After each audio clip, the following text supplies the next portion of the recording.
Hello বন্ধুরা, চলে এসেছি তোমাদের কাছে আরও একটি নতুন ভিডিও নিয়ে। আর এখন এই মুহূর্তে কিন্তু আমার লোকেশন হচ্ছে বেঙ্গল ব্যানার্জি। আর এখন এই বেঙ্গল ব্যানার্জি ভেতরে আমরা ঢুকে আছি দুটো গাড়ি মিলে। আর আমাদের গাড়ি দুটোই কিন্তু লোড হবে হারকুপ। আর এই মালটাই হচ্ছে হারকুপ, ঠিক আছে।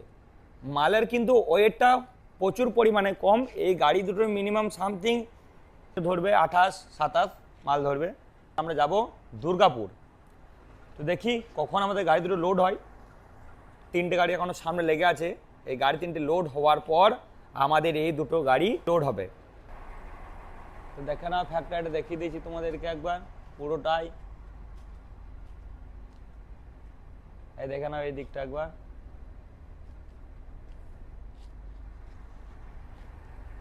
গাড়ি কিন্তু আমাদের লোডিং পুরোপুরি কমপ্লিট করে দিলাম। কমপ্লিট করে একবারে পলিথন বেঁধে আমরা গাড়ি ধুয়ে একবারে রেডি, ঠিক আছে। আমাদের চালান চলে এলে কিন্তু আমরা বেরিয়ে যাব। আর এখন এই মুহূর্তে কিন্তু আমার দুটো গাড়ি দাঁড়িয়ে আছে একসাথে। এই হচ্ছে 98-73 আর এই হচ্ছে 1590। তো গাড়িটা খালি হবে আমাদের দুর্গাপুর। তো চলো দেখা হচ্ছে তোমার সাথে নেক্সট কোনো ব্লগে। Safe drive, safe life. জয় হিন্দ দোস্তো।